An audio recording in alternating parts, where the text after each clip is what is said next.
I would say from the time we breached the door till the time I requested an ambulance was probably less than 10 seconds. A Tempe police officer violently stabbed while saving a woman's life. Tonight, she shares her story exclusively with CBS 5's Donna Rossi. And take note here that this is a rare inside account of a fatal police shooting and its layers before, during, and after the scene is cleared. 911, what is your emergency? There's not a day that goes by that I don't think about the incident in some way, shape, or form. My girlfriend's sister called a few hours ago, left a voicemail with my girlfriend that sounded very frantic, asking for help. He went to the door and he believed he heard talking, and when he knocked, he heard what he believed was a scream, so he contacted us. It was March 3rd, 2015, another day on patrol for 16-year veteran Tempe police officer Julie Werniak. But even before that ill-fated check welfare call, Werniak said she had an uneasy feeling, one so strong she pinned her hair back differently that day. That morning, I sensed that something was going to happen at work.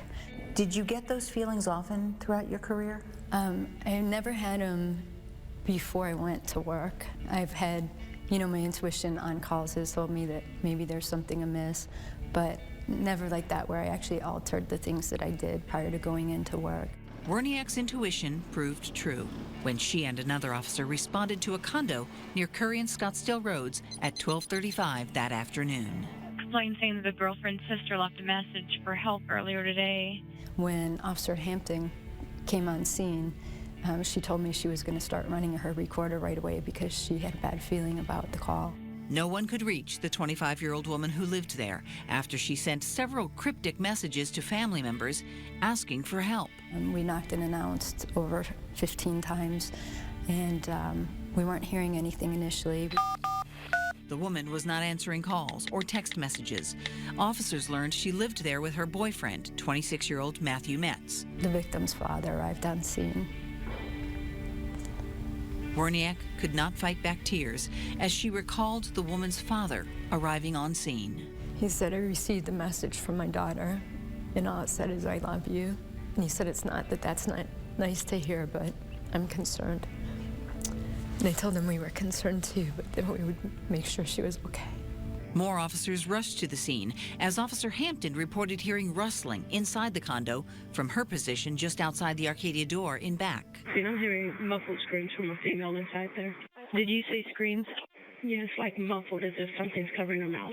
Werniak worked feverishly to pry open the security door in front. 22, I hear her screaming inside. When the other officers arrived, they raked the security door and hit the inside door with the battering ram. Werniak was the first one through the door, gun drawn, her eyes still adjusting from going from bright sunlight to darkened condo. I could see across from where I was to the sliding glass door where Officer Hampton was.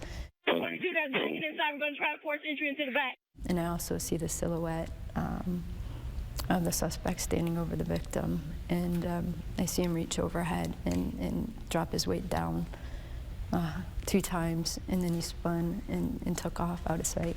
Werniak said she thought Metz either went to escape or barricade himself in a back room. He had been hiding around a corner in the kitchen, and he leaped out with a large hunting knife and stabbed me. Paul 13, I need an ambulance. I thought immediately he probably killed her. And of course, was trying to block the blow, and I started shooting. Shots fired. Subject's down. Paul 13, I've been stabbed. Werniak estimates it was less than 10 seconds from the time they breached the door to the time of the stabbing. I was actually stabbed above my left clavicle, missed my carotid artery by an inch. I was bleeding quite profusely, but I was still breathing, which was good, and I reminded myself of that. Metz died at the scene. The other officers rescued the bound and severely injured victim. 22, we got a knife wound to the chest, and she's beaten. When did you learn that the victim was alive? Not until I was in the trauma room. Have you had an opportunity to meet with the victim? I did before I left the hospital when I was released. Was it emotional for you? Sure. And for her? Yeah. Are you glad you did? Yeah. I think it helped for me to see that she was alive and okay. As for her own survival, Werniak attributes a part of it to luck, to the other officers on scene, and to her training and preparedness. She is a physical fitness expert, a police tactics instructor, and she has practiced and taught martial arts for more than 30 years. When the stuff hits the fan, you won't rise to the occasion. You'll fall to your level of training, and I know that. It is that message she is already taking to law enforcement communities around the country. I don't want to be defined by this incident. I want to be able to move past it, but I want something positive to come out of it. Werniak's physical wounds, for the most part, have healed. She was back on patrol in less than 2 months, but not long after, she hit what she calls a wall, delayed onset post-traumatic stress. You know, I probably didn't get the help that was right for me initially, you know, as far as psychological help. She has that help now. In a shocking and very difficult twist, in the weeks that followed the incident, Werniak received a card from the family of suspect Metz, the man she and the other officers were forced to shoot. They actually clearly had a genuine concern for me and the other officers that were involved as well.